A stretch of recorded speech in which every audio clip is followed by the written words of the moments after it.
Boa noite, povo de Deus. Boa noite, Paz do Senhor. Olá, boa noite. Graças a Deus. Paz do Senhor, Sandra. Boa noite, sejam bem-vindos. Boa noite, povo do Senhor. Aleluia. Como vocês estão? Tá tudo bem por aí? Boa noite, Stephanie. Paz do Senhor. Paz do Senhor, Fernando. Boa noite. Como vocês estão? Alegria de estar com vocês. Vamos passar um tempo junto? Vamos estudar a Bíblia, vamos falar de Jesus. Vocês topam ficar aí um tempo comigo aqui para nós falarmos daquilo que Deus vai fazer e daquilo que Ele está fazendo nesse tempo? Érica, paz do Senhor, boa noite. Quero convidar vocês para a gente ter um tempo útil aqui de estudo da palavra. Boa noite, irmã Márcia, paz do Senhor. Seja bem-vinda, seja bem-vinda. Vamos deixar os irmãos chegando, porque o que eu quero falar hoje é um assunto que vai precisar um pouco, vou precisar da sua ajuda. Preciso que você preste muita atenção no que eu vou falar. Não é uma mensagem, talvez aquela mensagem que você vai glorificar de pé a igreja. Não, é uma mensagem de reflexão. E eu quero trazer um pouco de ensino para a sua vida hoje, né? É uma palavra introspectiva, é uma palavra de conserto. Então eu preciso que você seja diligente, pega a sua Bíblia, seu caderno de anotações. Cadê seu caderno? Já pegou o caderno? Pega o caderno, a caneta. Vamos aprender a palavra essa noite, tá bom? Pai do Senhor, meus queridos que estão chegando agora. Hoje eu não vou falar a respeito do tema que nós estamos estudando no cenáculo. Hoje é um tema extra. Pai do Senhor, Edilma. Pai do Senhor, Caio. Deus abençoe. Fique com a gente. Nós vamos ter um tempo, uma palavra muito especial, uma palavra que eu já estou há alguns dias aqui, o Senhor falando comigo, eu estudando, e eu quero liberar essa palavra para a sua vida, porque eu creio que essa palavra ela é relevante, essa palavra é muito importante para nós discernirmos esse tempo. É uma palavra de discernir o tempo. Amém? Então hoje nós não vamos falar a respeito do tema Deus nunca perde. Se vocês prestaram atenção naquilo que eu postei, nós vamos falar sobre respiração. E quero te convidar para nós orarmos um pouco, para iniciarmos esse momento com a palavra, com o Senhor. Feche os seus olhos, incline sua cabeça. Se tiver mais pessoas aí na sua casa, chama para assistir essa palavra. Amém? Pai querido e Pai de amor, eu entro na sua gloriosa presença mais uma vez. Me junto agora, me reúno agora com os meus irmãos de fé, com a família de fé, com os teus filhos que estão espalhados em diversas cidades, e aprove o Senhor nos unir nesse momento. Eu oro para que o Senhor conduza esse momento de estudo da palavra, que o Senhor traga clareza, Senhor. Que o Senhor possa trazer entendimento. Ó Deus, me ajuda, Espírito Santo, me ajuda a comunicar essa palavra, me ajuda a comunicar esse conhecimento, Pai. Por favor, eu me coloco na sua presença e peço ajuda os meus irmãos que vai ouvir agora, que haja entendimento, que haja crescimento nesse momento. Ó Deus, nosso coração está aberto, nosso coração é uma boa terra para a sua semente, que é a tua palavra. Fala conosco, nos alinha a nossa vida neste tempo, em nome de Jesus. Amém, queridos? Amém? Vamos para a palavra? Olá, irmã Cristina, paz, Aline, irmã Cida, vamos orar sim, viu? Vamos para a palavra então. Na nossa última live, nós falamos a respeito de como orar. Quem acompanhou sabe aquilo que nós falamos, de como orar nesse tempo. Que esse tempo não é um tempo de nós orarmos na postura de batalha espiritual, porque não se trata de uma guerra espiritual da igreja contra o inferno, não se trata disso. O que está acontecendo é um juízo de Deus sobre a nação. Então não há batalha espiritual, é arrependimento, né? E nós falamos a respeito de quando Salomão dedicou o templo ao Senhor, ele orou, né? Ele orou e disse: quando o Senhor ferir a terra com maldição, peste, praga, guerra, fome, se o meu povo vier aqui e se arrepender, o Senhor vai ouvir, o Senhor vai sarar a terra, né? Então, quando nós vemos sinais da ira de Deus, quando nós temos sinais aparecendo, e claramente não é uma oposição do inferno à igreja, não é uma oposição do inferno à igreja, mas sim Deus tratando com as nações, Deus tratando com a própria igreja. Então uma postura de arrependimento. Foi o que nós falamos na nossa última live. Então, se você está acompanhando a gente aqui já há alguns dias, você já está criando essa mentalidade. Nós não estamos num tempo de batalha espiritual. Nós estamos num tempo de arrependimento. Diga aí com a sua família, diga aí para as pessoas que estão ao seu lado, fala: este é um tempo de nos arrependermos. Este é um tempo de arrependimento. Amém? Então esse é um tempo que nós precisamos olhar e buscar entender o que é que Deus está falando com a igreja. E eu quero chamar você para refletir comigo sobre essas verdades. O que Deus está querendo nos ensinar? O que é que Deus está querendo mostrar à igreja? Nós precisamos buscar discernimento e ficar atento aos sinais. Diga comigo: sinais. Sinais. E eu parei e eu fico prestando muita atenção nos detalhes, porque Deus comunica em tudo, Deus comunica de todas as formas. Deus ama se comunicar e Ele está falando algo com essa doença, Ele está falando algo com esse vírus. Então, o coronavírus, Covid-19, é uma doença que ataca especificamente o aparelho respiratório. O Covid-19 ele ataca os pulmões, ele atinge os pulmões. Então esse vírus ele ataca uma estrutura de respiração. O que Deus está sinalizando com isso? Isso é uma mensagem de Deus. Deus está querendo falar alguma coisa comigo, com você, com a humanidade. Se é um juízo, a praga que veio, o juízo que veio, ela vai apontar para o que Deus está querendo nos ensinar. Deus está sinalizando de alguma forma.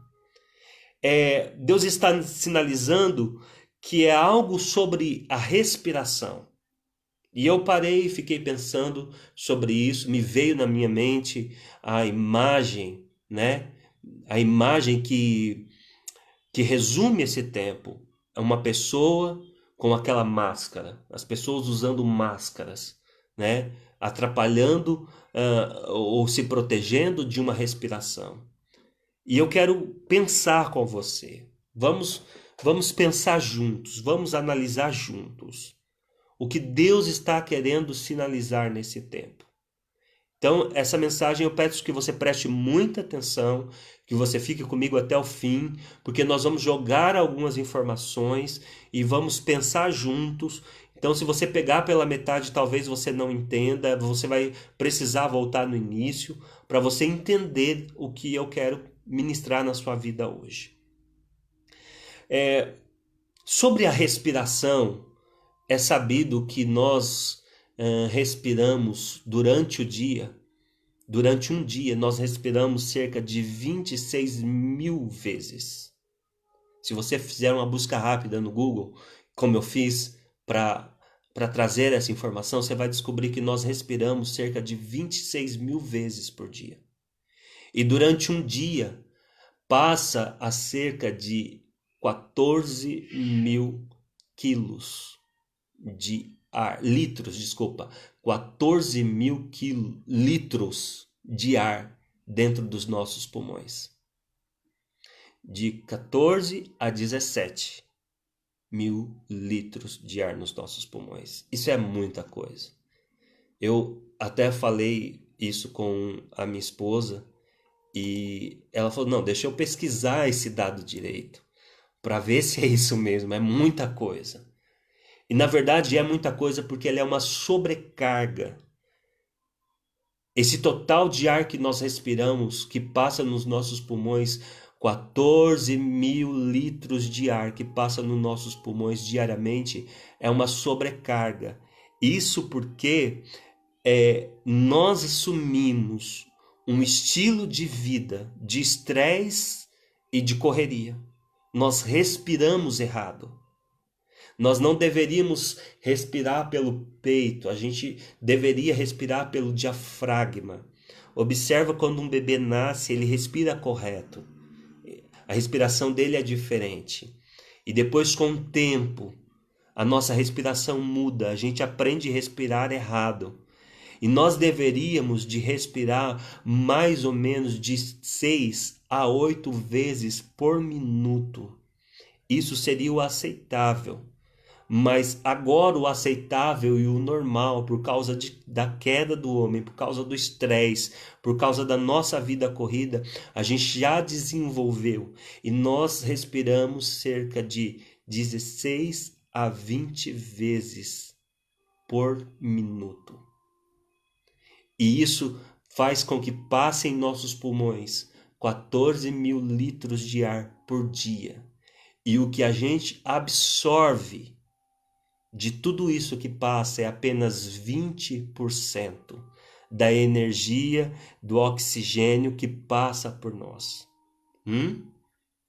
Consegue entender isso? Isso é uma informação importante para aquilo que nós vamos chegar. Então nós deveríamos respirar menos e com mais qualidade, mas o nosso normal dobrou, né? E a nossa respiração afobada. Nós aproveitamos apenas 20% dessa energia. E alguns estudos científicos apontam algo que eles chamam de aprender a respirar consciente. Você respira menos e mais profundo e recebe e absorve mais energia, mais oxigênio. Isso aumenta a sua longevidade e diminui riscos de doenças cardíacas e respiratórias.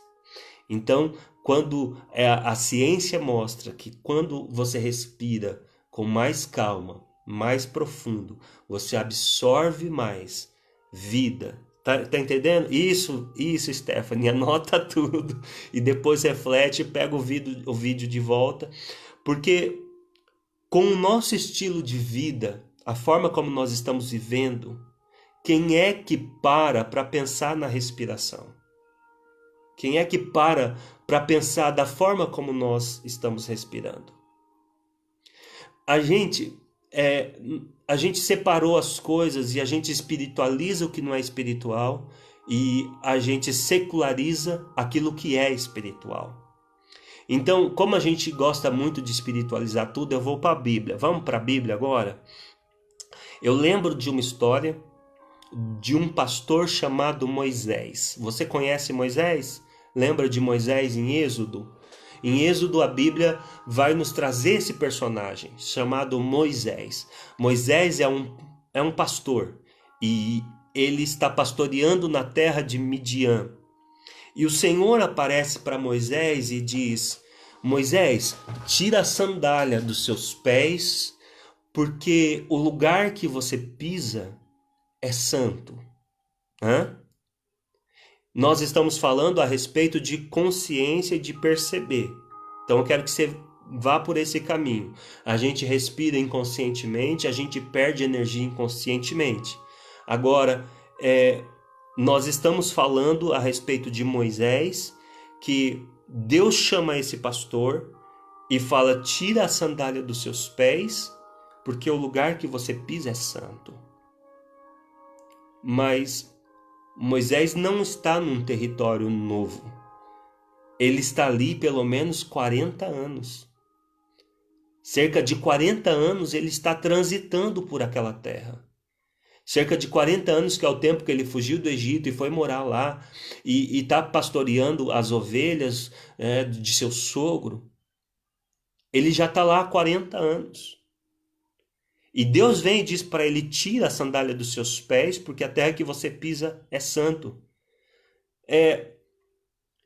Não quer dizer que o chão se tornou santo de repente. O chão não mudou. O chão é o mesmo. A terra é a mesma. Ele passou lá 40 anos e não percebeu. O chão não mudou. Não é que de repente o chão mudou. Não é que de repente a sarça começou a arder. Até porque a sarça já estava queimando há algum tempo e ele percebeu. E essa sarça não se consome? Né? E ele já estava queimando e ele não percebeu, até que ele falou assim: essa sarça está queimando há tanto tempo, e não se consumia. Não é que de repente tudo ficou espiritual, é que Moisés tomou consciência daquilo. Moisés tomou consciência de que algo espiritual estava acontecendo. É porque Deus sempre vai fazer alguma coisa para nos atrair para aquilo que Ele está fazendo. Deus sempre vai queimar uma sarça para chamar a nossa atenção, para nós percebermos aquilo que nós não estávamos percebendo. Chamar a nossa atenção para aquilo que estava passando desapercebido. Você está comigo, irmão? Olha aí. Então, Moisés está ali 40 anos. E ele passa ali, de repente, ele percebe a sarça. E ele se aproxima e ele ouve: tira a sandália dos seus pés, porque o lugar que você está pisando é santo. Será que nós não estamos pisando na terra, ignorando o que é santo o tempo todo? Será que o nosso estilo de vida, a nossa correria, a loucura que é a nossa vida, a gente não está ignorando coisas que é santa e nós não estamos percebendo as coisas lindas, espirituais que estão ao nosso redor? Nós fazemos a nossa separação do que é santo, do que é secular, do que é espiritual, do que não é. Então nós temos o dia que é mais espiritual, o culto que é mais espiritual, a nossa Santa Ceia é mais espiritual, é o culto mais espiritual. O nosso domingo é o dia mais espiritual. A gente tem a roupa mais espiritual. A gente tem as tarefas que a gente considera mais espirituais. Né? Ir para a igreja é espiritual. Preparar um sermão é espiritual. E aí, de repente, a gente senta à mesa com a família e a gente não percebe o quanto aquilo é santo. A gente vai trocar uma fralda de um filho e a gente está tão estressado e sobrecarregado e a gente não percebe o quanto é espiritual criar um filho. Então a gente vai passando por cima, igual um trator, com as nossas religiosidades, com aquilo que a gente acha religioso, aquilo que a gente acha que é santo. Então nós estamos vivendo em uma terra santa, e não percebemos que ela tem um potencial de santidade, um potencial de beleza. A gente está respirando e não está percebendo o quanto isso é espiritual. Então Deus pede para Moisés, naquele momento, Deus chama ele e ele é atraído e ele percebe que tem algo espiritual acontecendo. Não é que Deus falou agora, é que ele percebeu agora. É que caiu a ficha e ele falou assim: tem algo de santo aqui. E eu sinto que Deus está chamando a gente para esse tempo de cair a ficha e a gente ter percepções diferentes. Para a gente mudar a nossa forma de pensar a respeito da vida, a respeito do dia a dia. E Deus chama Moisés e fala assim, pede para Moisés, liberta o meu povo. E depois de Moisés não querer, né, relutar, ele aceita e diz assim, quando eu chegar lá, né, no Egito, quando eu chegar lá em Faraó, eu digo quem que me enviou. Eles vão perguntar quem é o meu Deus. Eles vão perguntar quem me enviou. E se você tiver a mesma Bíblia que eu, a tradução vai dizer assim, diga, deixa eu abrir aqui em Êxodo e eu vou ler para você. Êxodo 3, tá? Disse também, versículo 15, disse também Deus a Moisés, diga aos israelitas, o Senhor, o Deus dos seus antepassados, o Deus de Abraão, o Deus de Isaac, o Deus de Jacó, me enviou a vocês. A primeira palavra que aparece é, diga que o Senhor, e se a sua Bíblia for igual à minha, vai aparecer tudo em maiúsculo. Senhor, S-E-N-H-O-R. Senhor, tudo em maiúsculo. Mas a Bíblia não foi escrita em português. Então, no original, as palavras diga que Y-H-V-H.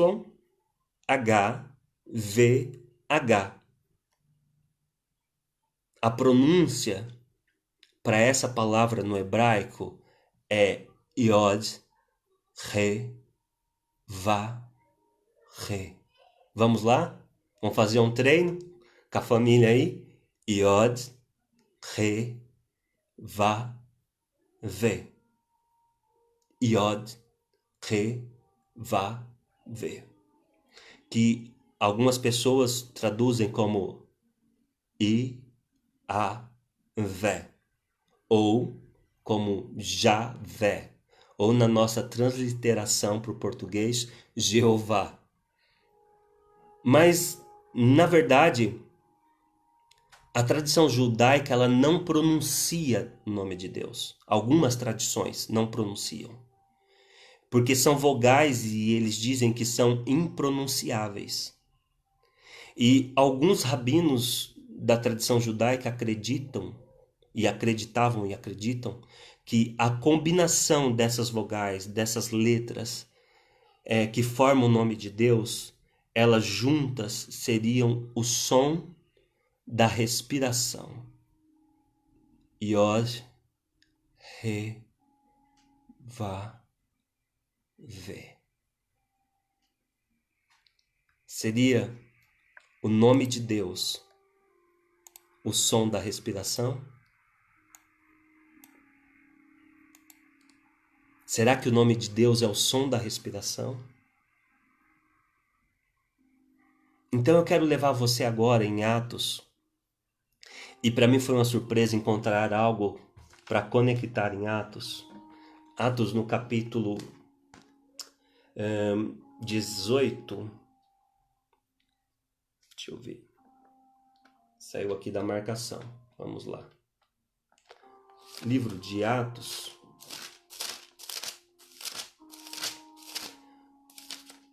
Quando Paulo está em Atenas e ele é chamado lá no Areópago. Vamos ver o discurso de Paulo? Então, Atos 17, está estudando comigo, né? Atos 17, versículo 16. Enquanto esperava por eles em Atenas, Paulo ficou profundamente indignado ao ver que a cidade estava cheia de ídolos. Então, Paulo chega em Atenas e ele vê uma cidade cheia de ídolos. Cheia de ídolos. Fizeram de tudo, virou Deus. Tudo virou Deus. É como a nossa geração hoje, que tudo virou Deus. Tudo virou objeto de adoração. A nossa geração é assim. Adoram o entretenimento, adoram as riquezas, adoram o pecado, adoram tudo, a si mesmo, de tudo eles fazem um ídolo. E Paulo está numa situação como essa, e ele chega numa nação, num lugar, em Atenas, e ele vê que tudo ali eles fizeram objeto de adoração. Então ele começa a andar pela cidade e começa a pregar, e ele é chamado no aerópago, e ele fala no aerópago: olha, andando pela cidade eu observei cuidadosamente seus objetos de culto. E eu encontrei um altar com a inscrição ao Deus desconhecido. Veja, irmãos, eles adoravam até o desconhecido. Até o desconhecido eles estavam adorando. Até o que eles não conheciam eles estavam adorando. O que eles não tinham entendimento para adorar, eles estavam adorando. E Paulo, é claro que aqui no contexto ele usa essa situação para evangelizar e para falar a respeito de Deus, mas a verdade é que ele está indignado. Ele está indignado e ele vai dizer: olha, o Deus que fez o mundo e tudo que nele há é o Senhor dos céus e da terra, e não habita em santuários feitos por mãos humanas. Ele não é servido por mão de homens como se necessitasse de algo, porque ele mesmo dá vida e fôlego, diga comigo, vida e fôlego a todos. Ele mesmo dá a todos vida e fôlego e também as demais coisas.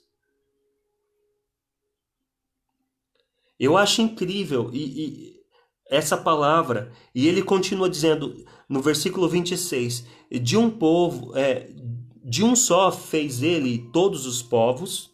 Esse de um só fez ele todos os povos, ele já nos remete para Gênesis. Ele está falando: olha, o Deus que criou tudo, o Deus que fez o mundo, no versículo 24, o Deus que fez o mundo e tudo que nele há, de um homem, que Adão, ele fez todos os povos. Então, eu quero remeter você, vamos segurar aqui o versículo 20, eu vou terminar a leitura e depois a gente vai para Gênesis, só para você entender. E ele diz assim: Deus fez isto para que os homens buscassem e talvez tateando pudesse encontrá-lo, embora não esteja longe de cada um de nós, pois nele vivemos, morremos e existimos. Como disseram alguns poetas de vocês, também somos descendência dele. Amém? Então comigo, segura aí, você vai entender daqui a pouco. Se você não estiver entendendo, vai por fé. Vai pela fé igual Abraão foi. Daqui a pouco você vai chegar na terra que ele te mostrará. Então, querido, Paulo chega lá naquela nação e ele vê que as pessoas estão adorando ídolos, deuses desconhecidos, e ele já dá uma dica: olha, ele deu o fôlego e ele deu a vida, e ele deu as demais coisas. Ele mesmo dá a todos a vida e o fôlego. E aí no versículo 27, no finalzinho, ele vai dizendo: para que os homens pudessem encontrá-lo, embora ele não esteja longe de cada um de nós. Esse versículo 27, eu consigo olhar para ele e ver a humanidade hoje. Eu consigo enxergar uma figura da humanidade inteira. Deus fez isto para que os homens buscassem, talvez, mesmo que tateando, pudessem encontrá-lo, embora ele não esteja longe. Deus sempre esteve aqui. E de repente, quando ele tira o fôlego, quando a gente vê a possibilidade de ficar sem o fôlego, mesmo que tateando, a gente vai buscar ele para encontrar. Ele nunca esteve longe, ele sempre esteve aqui. para poder fazer com que a gente vá atrás para encontrá-lo. Então, queria que você fosse pegando essas informações para nós chegarmos a um lugar de entendimento. Ele fala que o Deus, no versículo 23, andando pela cidade, observei cuidadosamente os seus objetos de culto. No 24, o Deus que fez o mundo e tudo que nele há. E aí a gente vai para Gênesis, o que nos remete a Gênesis, quando Deus criou a primeira pessoa, quando Deus fez a primeira pessoa, ele fez a partir do quê? Do pó da terra. Do pó. Ele pegou o pó e formou o homem e soprou vida. Ele soprou nas narinas a fim de trazer vida naquele pó. E a palavra para chão em hebraico é Adamá. Adamá. Chão, terra, terra de chão.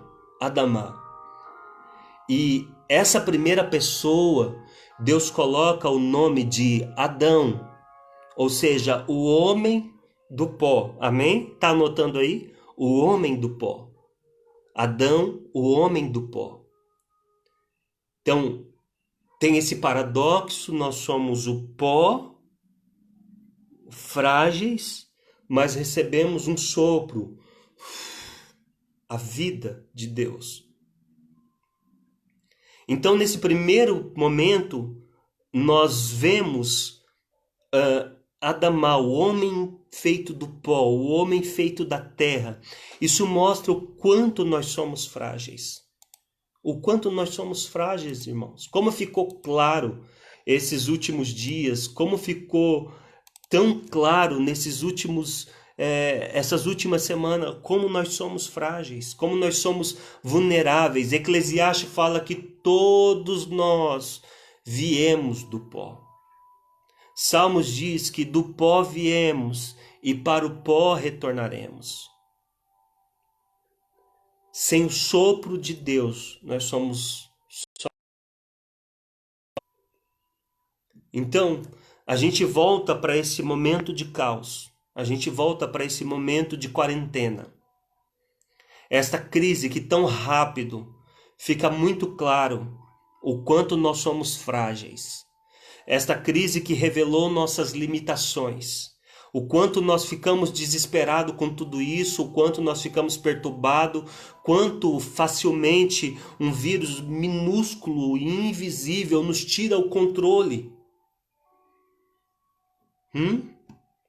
Então esse vírus, essa Covid-19, ela veio para trazer para nós uma mensagem: vocês são pó. Esse vírus veio nos levar de volta a Gênesis, para a gente saber, para nos colocar no nosso exato lugar. Então, num ato de desespero, você olha para as pessoas, nós queremos comprar toda a comida do mundo para estocar, para controlar uma situação que a gente já perdeu o controle. A gente quer controlar o quanto a gente puder. Tá entendendo? Nós compramos todo o álcool gel do mundo para nos proteger, papel higiênico, não sei porquê, é uma perturbação. A gente é tão pequeno, é tão falho, é tão frágil. A gente quer comprar os medicamentos sem conhecer, falaram da hidrocloroquina e já correram para as farmácias e já esgotaram os estoques sem saber se realmente pode, sem saber como usar. A posologia tirou o medicamento de quem precisa, quem tem lúpus, quem precisa desse tratamento já ficou sem o remédio. Por quê? Porque nós estamos desesperados. Nós queremos controlar a situação que um vírus colocou a gente no nosso lugar. Um vírus colocou a humanidade no seu devido lugar. Tudo isso mostra que nós não somos nada, que nós somos pó. Pó. Esse vírus veio para nos levar de volta a Gênesis e falar: sem o sopro de Deus, vocês são pó. Vocês nem sabem o que lhes acontecerá amanhã. Não é isso que Tiago 4,14 diz: vocês nem sabem o que lhe acontecerá amanhã. que é a sua vida. Vocês são como um sopro que aparece por um pouco de tempo e depois se dissipa. Nós somos um sopro. Aparece por um tempo e depois se dissipa. Jó, no capítulo 7, versículo 7, diz: lembra-te, ó Deus, que a minha vida não passa de um sopro. A minha vida não passa de um sopro. Salmo 144, 4 diz: o homem é como um sopro, e seus dias são como a sombra passageira. Então, do nada, da noite para o dia, de heróis, de donos de si mesmo, de meu corpo, as minhas regras, de eu sou aquilo que eu quiser, nós passamos para ter misericórdia de mim. Da noite para o dia. Da noite para o dia. Meu corpo, minhas regras virou tem misericórdia de mim. Olha agora para os supermercados vazios sem alimento.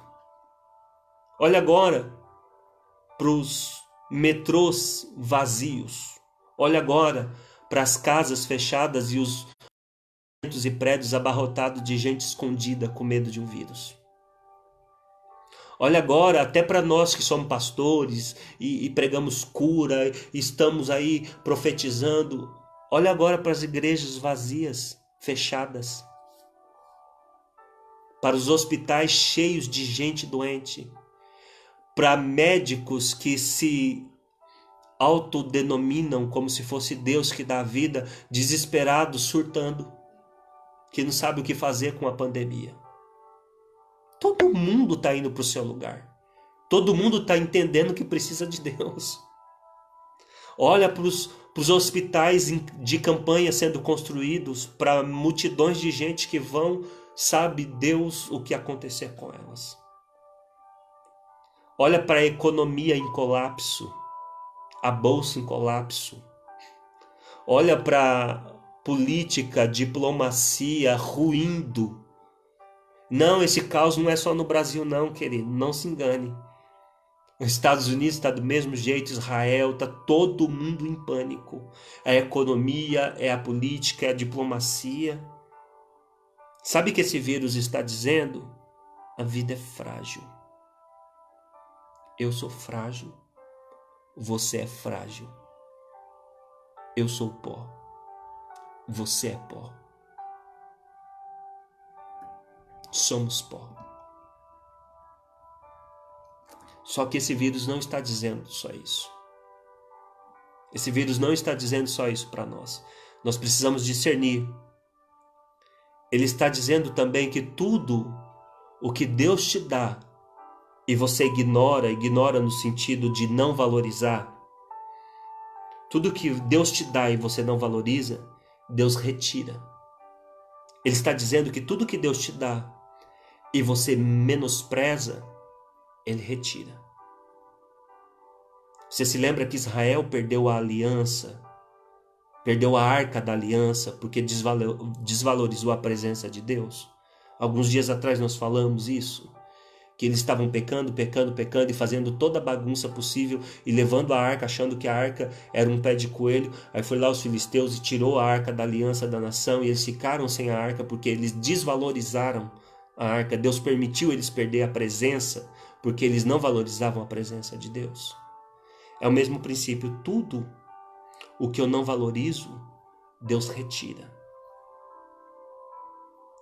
Tudo que eu não percebo, tudo que eu não tenho a percepção e o valor daquilo, Deus retira. E se de alguma forma Deus está enviando uma praga, um vírus, como juízo sobre um pecado nosso, quer dizer que nós não estamos valorizando o sopro da vida de Deus. Nós não estamos valorizando o sopro. Especificamente, o Covid-19 ele ataca os pulmões.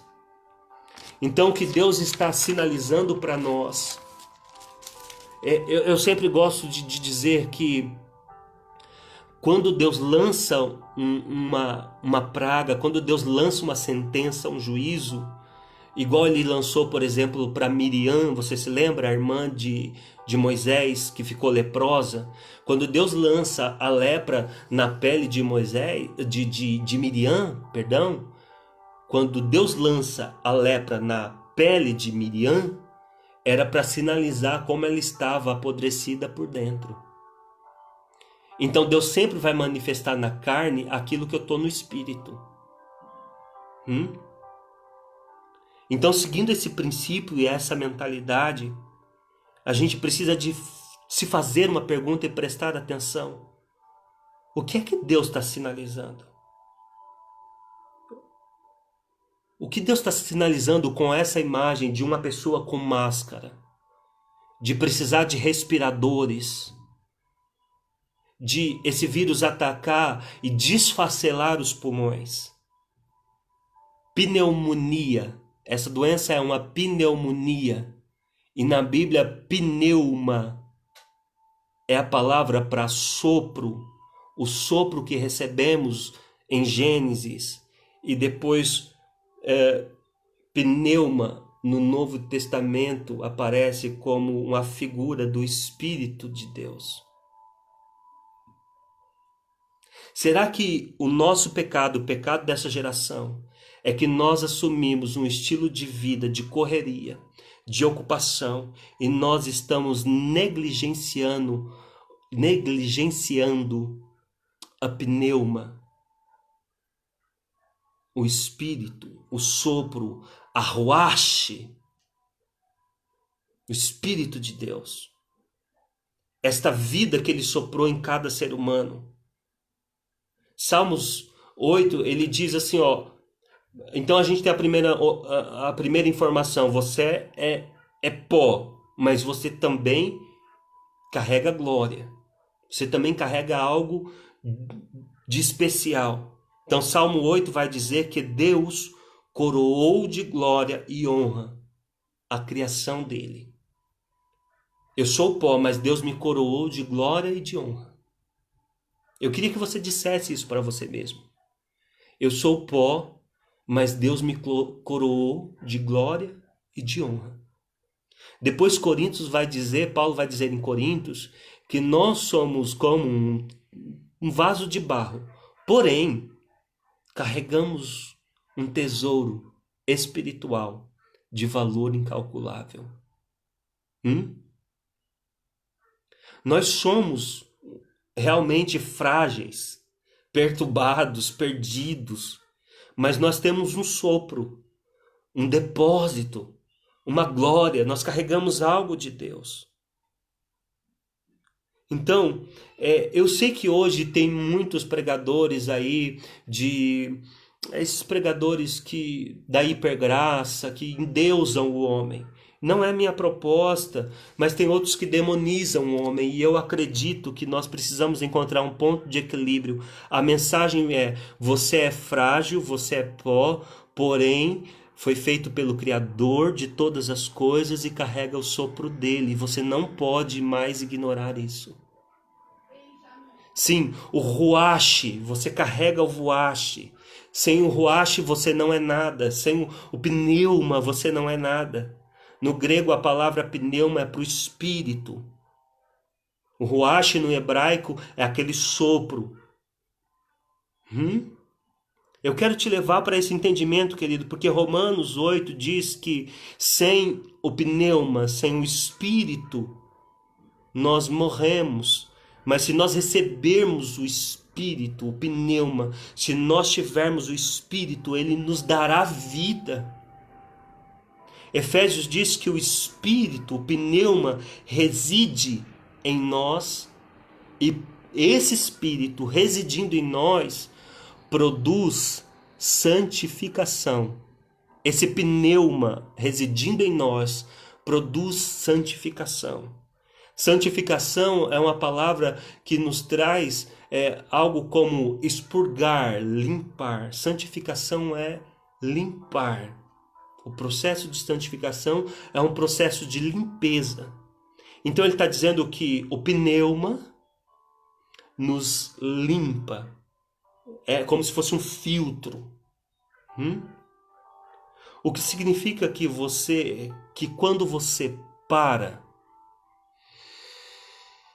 perceber as coisas de Deus, quando você respira fundo, para ter consciência da vida, quando você para receber a vida do Espírito Santo, quando você deixa Deus encher os seus pulmões, você recebe consciência daquilo que você precisa de abandonar e deixar para trás para ser purificado e santificado. Quando você respira fundo e fala, vamos parar com toda essa bagunça, vamos parar com toda essa perturbação, vamos se acalmar, respirar fundo para perceber aquilo que eu preciso deixar, aquilo que eu preciso abandonar. Quando você deixa a afobação de lado, quando você corrigir a sua respiração, deixar os encargos, você vai encontrar aquilo que realmente importa. Aquilo que realmente faz sentido. Quantas pessoas nesses dias que teve que parar por obrigação, começou a ver o que realmente tem valor. Quantas pessoas que estavam num processo louco de correr, agora não tem jeito, não tem para onde ir, e aí teve que parar para descobrir que estava correndo atrás de vento e o vento sopra, o pneuma estava aqui. O que Paulo estava dizendo, vocês estão adorando o desconhecido e na verdade ele já deu fôlego e vida. Vocês estão procurando tantas coisas aí fora, adorando tudo e adorando coisas.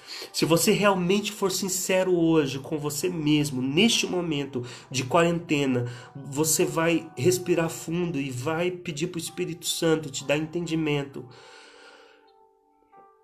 Sabe, para você colocar para fora, aí dentro da sua casa, aí onde você está agora. Deus colocou aí como uma forma de você parar para você respirar fundo, sabe? Para você inspirar a vida de Deus e soltar todo o lixo, colocar para fora, desintoxicar. Deus te colocou aí preso para você santificar. Para você santificar a sua vida. Para você entrar no quarto e desfrutar da presença dele. Para você entrar no quarto e relaxar e falar assim, realmente é só a misericórdia de Deus. Para você colocar as coisas no seu devido lugar, os pingos nos is, e falar assim, não adianta eu correr, em vão será acordar de manhã e comer pão de dores, se o Senhor não estiver comigo. Eu sou só um sopro. O que é que está dentro de você hoje que você precisa expurgar, que você precisa deixar para fora? O que é que está aí dentro de você que está impedindo, que impediu até hoje, privou você até hoje de desfrutar da presença e da vida de Deus? O que é que está te preocupando? O que te preocupa fala muito sobre o que você precisa largar. O que é que te causa ansiedade? Tudo isso, presta atenção, tudo isso que te causa ansiedade, tudo isso que te causa preocupação, tudo isso que gera dor em você é uma idolatria. É como se você estivesse em Atenas, procurando deuses para adorar. Tudo isso que gera desconforto na sua alma é uma idolatria. Você endeusou algo. Idolatria é quando você faz de algo ou alguém o seu ruache, a sua vida. Idolatria é quando você pensa que depende de algo ou de alguém para sobreviver. Se eu não ficar com tal pessoa, eu vou perder tal coisa. Se eu não me submeter a tal situação, ou se eu não fizer tal negócio, se eu não desobedecer Deus nessas coisas, eu não vou ter. Então você vai colocando em primeiro lugar algo que deveria ter o lugar de Deus. Isso é idolatria. Tudo que você está tentando controlar com a sua própria força é um foco de idolatria. E Deus está dizendo, chegou o momento de você se libertar desses deuses com Deus menor, com D menor, D minúsculo, e respirar. Yos, Ré, Vá, Ré. Eu espero que isso esteja fazendo sentido para você. Um relacionamento pode ser uma idolatria. Uma empresa pode ser a idolatria. O seu trabalho pode ser uma idolatria. O seu dinheiro pode ser uma idolatria. A sua carreira pode ser uma idolatria. O seu ego pode ser uma idolatria. A sua autocomiseração pode ser uma idolatria. O seu coitadismo pode ser uma idolatria. O seu ministério pode ser uma idolatria. E Deus quer te libertar de tudo aquilo que você está colocando o sopro dele no lugar. Você não depende de nada disso para viver. Você não depende de ninguém para sobreviver. Você não precisa de nenhum desses aparatos para sobreviver. Você precisa do fôlego, do sopro, do ruach, do pneuma de Deus. Eu quero convidar você a respirar fundo, ao mais profundo essa noite. A você se acalmar, se acalme. Se acalme. Para de tanto cuidados com a vida. Olha para os pássaros que não plantam e nem semeiam, mas o Senhor cuida deles. Para de ficar perturbado, não estejais inquieto por coisa alguma. Para de correr atrás do vento.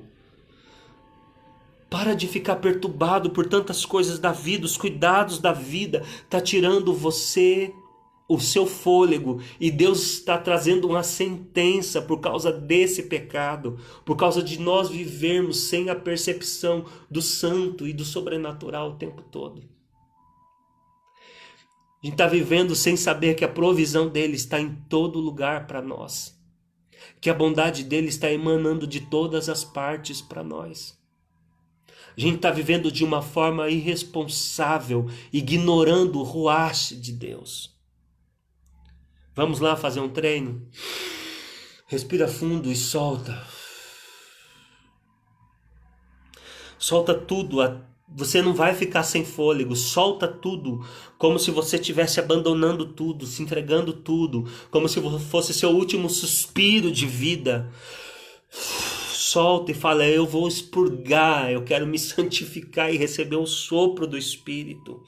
Expire profundamente como você estivesse recebendo um alimento do céu.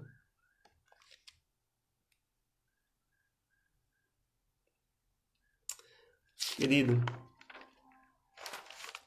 eu queria muito que você entendesse, eu peço, e o meu desejo nessa hora era ser o melhor pregador possível, o melhor ensinador possível, para você entender a profundidade disso. A gente acha que espiritual é só quando Deus fala que vai matar nossos inimigos e vai nos dar vitória. Mas hoje Deus está falando que nós precisamos entender o espiritual e perceber o espiritual nas coisas comuns da vida. Eu quero que você expire profundamente. É um espírito de uma decisão, de um abandono, de não querer mais tudo isso te sufocando. O que é que tem sufocado você? Você não vai morrer se você abandonar todas essas coisas. Você não vai morrer se você abandonar todos esses encargos. Você não depende de nada disso. Expire profundamente. Você não vai ficar sem fôlego. Isso não é o seu fôlego, isso não é sua vida. Você precisa soltar tudo isso. Então comece a inspirar. Inspire, Deus é Espírito, Deus é Ruach, inspire. Efésios 4, quer inspirar algo do céu? Efésios 4, que Deus é o seu Pai e Ele te ama. Quer inspirar algo? Inspira Hebreus 2, Deus é o Deus que fez todas as coisas e tudo existe por causa dele. Quer inspirar algo do céu? Inspire que você é a nova criação de Deus e que o sopro divino flui através de você. Inspire para começar a perceber o Espírito de Deus fluindo através de você. Inspire profundamente para você perceber o ambiente que você está, a sua casa, os seus filhos, as pessoas especiais que estão à sua volta. O como elas são valorosas, o quanto elas são importantes e o quanto elas carregam coisas especiais de Deus. Santidade. Tem santidade para todo lado. E quando você entender que inspirar e se encher do Espírito Santo é um processo de santificação, que isso vai ativar o seu potencial para a vida, para a beleza, para a vitória, para a bondade, para o progresso. Queria fazer uma pergunta para você, para nós finalizarmos. Quando um bebê nasce, qual é a primeira coisa que ele precisa de fazer para não morrer logo a seguir? Ele precisa respirar ou ele precisa dizer o nome de Deus? Ré, Fá, Vó, Yá. Quando uma pessoa desce ao pó, qual é a última coisa que ela faz? Qual é o último ato de uma pessoa em vida, na sua vida? Ela morre quando ela para de respirar ou ela morre quando ela não pode mais dizer o nome de Deus? Yod, Ré, Vá, Ré. Nesse tempo, Deus está parando a gente. Porque Ele precisa de uma igreja curada, de uma igreja inspirada, de uma igreja centrada nos últimos dias. Nos últimos dias, as coisas vão ficar muito difíceis. Nos últimos dias, nós teremos aquilo que a Bíblia chama de os dias serão maus. E não dá para a gente continuar na loucura da vida que a gente está vivendo. A gente vai precisar ter muito discernimento e muita percepção do que Deus está fazendo e ensinando. Nós vamos precisar ter a cabeça no lugar, a mente firme, senão nós vamos ser enganados pelo anticristo, pelo espírito do anticristo e pelo diabo. Nos últimos dias, junto com toda a aflição dos últimos dias, Deus também disse que enviaria de uma forma sobrenatural o derramamento do pneuma, do Espírito, que Ele daria sem medida nos últimos dias. E se você estiver afobado e respirando tão afobado, você não vai extrair, você não vai absorver tudo que você precisa do Espírito para se sustentar nos dias maus. Então Deus parou você para você entender, você é pó, mas você tem o sopro. Você é frágil, mas você carrega glória. Então agora se encha de tudo isso para que todo o seu potencial de beleza, de santidade, de crescimento, de sabedoria, de cura, de estabilidade seja ativada na sua vida. Então eu quero concluir essa live introspectiva, essa live de ensino, de reflexão, eu queria finalizar profetizando sobre a sua vida. Que o Senhor repreenda todo espírito de ansiedade, todo espírito de afobação, todo espírito de medo, toda necessidade de se autoproteger, necessidade de fazer algo para cuidar de si mesmo. Eu profetizo que você recebe agora no seu espírito um sopro de vida, de confiança, de que Deus está dentro de você. Para de correr atrás do vento e perceba que Deus é com você. Que Deus está aqui exatamente agora. Que Deus está aí onde você está exatamente agora. Gostaria que você repetisse: Deus está aqui. Deus está aqui. E enquanto eu preparava essa palavra, eu me lembrei de uma canção que a gente cantava há muito tempo nas nossas igrejas. Deus está aqui, tão certo como o ar que eu respiro. Tão certo como o ar que eu respiro. Tão certo como a manhã. Não tem nada mais certo, tão certo como o ar que eu respiro. Você pode cantar? Canta aí na sua casa. Deus está aqui, aleluia, tão certo como o ar que eu respiro. Tão certo como a manhã que se levanta, tão certo como eu te falo e podes me ouvir. Nos próximos dias você vai precisar dessa canção. Nos próximos dias difíceis você vai precisar cantar para você mesmo: Deus está aqui. Deus está aqui. Deus está aqui, aleluia, tão certo como o ar que eu respiro, tão certo como a manhã que se levanta, tão certo como eu te falo e podes me ouvir. Quando o dia fica mal, quando tudo cair e nada te sustentar, quando as pessoas disserem onde está o seu Deus e não haver sinais de Deus se manifestando, respira fundo e fala: Deus está aqui, como esse ar que eu estou respirando. Você nunca mais vai esquecer essa palavra. Você nunca mais vai esquecer que o som da sua respiração confessa o nome de Deus.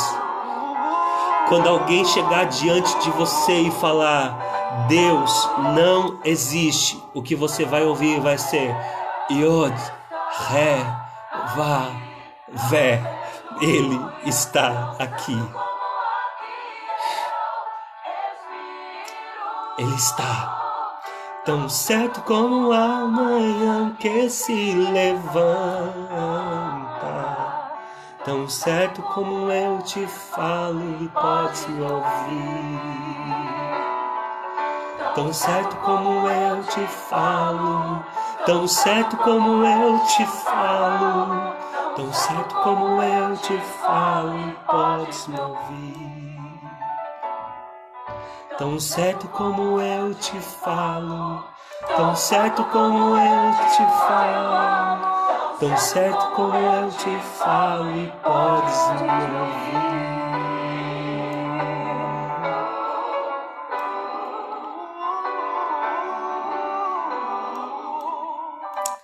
Que nunca mais você esqueça essa palavra. Que nunca mais você se esqueça que Deus está aqui. Que nunca mais você se esqueça que a terra que você pisa é santa. Que você nunca mais ignore a presença de Deus. que você nunca mais pense que o lugar espiritual é só o culto de domingo. Que você adquira a plena consciência hoje que Deus está na sua mesa com seus filhos, com a sua família.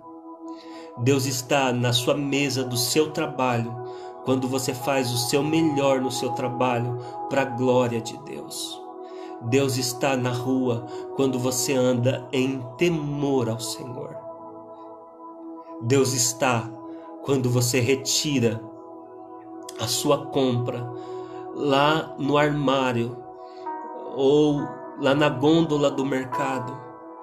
Deus está quando você para no posto de gasolina e o seu tanque se enche. Deus está quando a doença chega para te avisar que você foi feito do pó. Deus está. Deus está.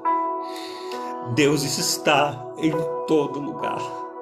Deus está o tempo todo acendendo sarças para te lembrar que Ele está e que qualquer ambiente é santo. Deus está. Que você possa viver em santidade, que você possa viver em temor, porque Deus está.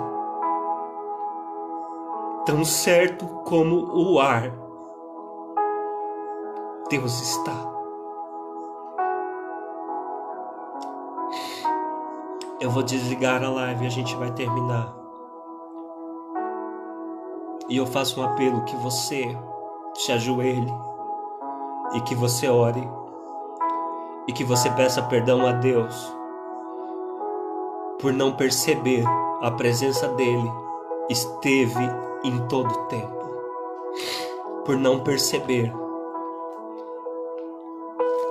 que por ele nós vivemos, nos movemos, respiramos e existimos.